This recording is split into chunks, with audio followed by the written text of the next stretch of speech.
Okay, take three. Camera keeps stopping for some reason. Anyway, so like I was saying, if you're mounted to TV tray, it's going to be moving back and forth. You're losing your forces. The Simetik K2 rig does a great job on transmitting those forces to you as the driver instead of losing them through the chassis, because there's no weakness in the chassis itself. Everything is so rigid that the forces are going to find the easiest way to transmit out, obviously through the rim, which then you feel. So yeah, love it for that. I'm turning down force feedback just because I'm feeling more forces than I really need to feel for it. So it's almost like buying a newer version of this wheel. I can imagine a direct drive wheel is just going to be crazy how the forces are going to be felt to me. I'm going to feel the forces so much more.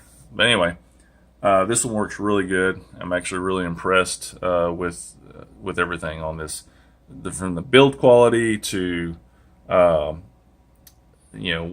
equipment that I'm using, being able to use the equipment that I'm using, and feeling more of the forces, which I really like. Same with the shifter, feeling the forces. It doesn't feel like a toy anymore because you have no movement in the shifter tray, as well as the wheel.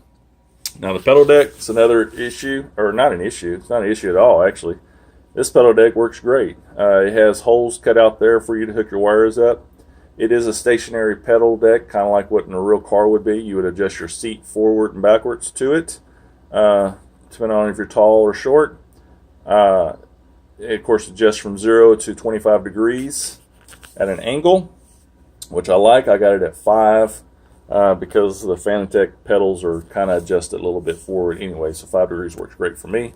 Got a really nice logo down there too, the Simetik. I have it lit up in white just so you can kind of see it better right now.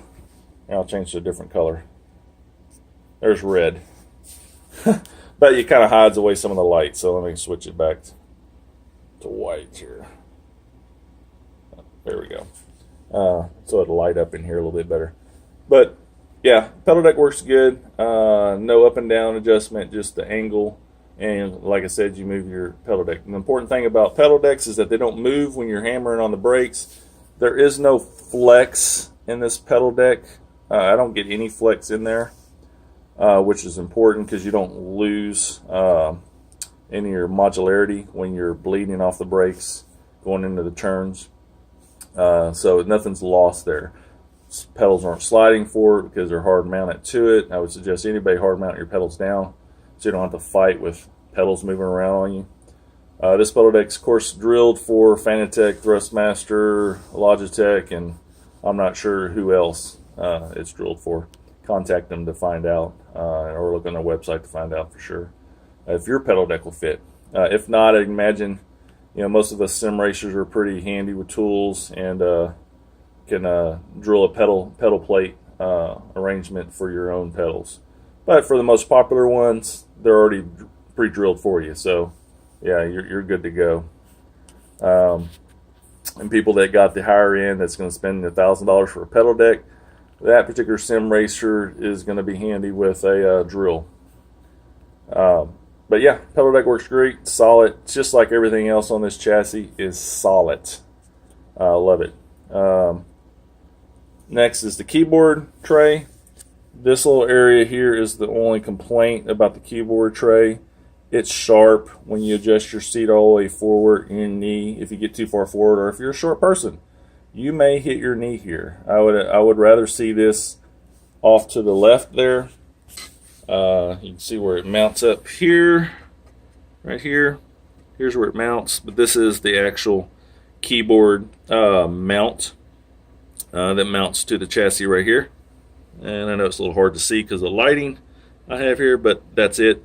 It would be nice if that just was off to the left more, mounted in a different arrangement, so when you slide your seat forward, there's no point of, or no, that you won't have the chance of bumping your knee against that hard piece of metal, because this thing is built so well, it doesn't give, but your knee will.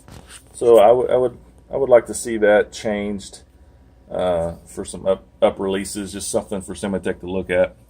for us tall or short people.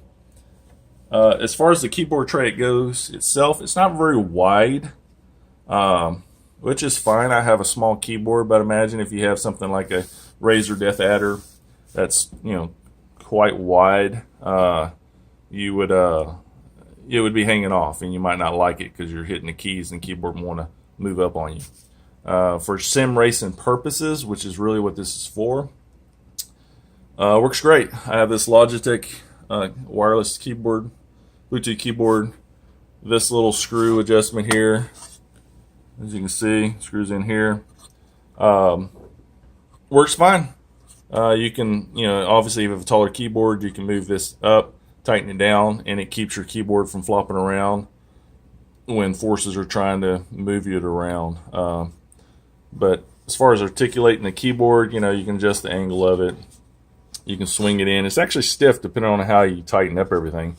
But yeah, it swings on in fine. If I'm just sitting here on YouTube, type it in comments or whatever, it works good. Obviously it's out of the way of my wheel even, but I have a quick disconnect Fanatec wheel, so I could allow myself even more room around it. So and obviously with a bigger wheel, this might get in the way, so you would want to remove your wheel.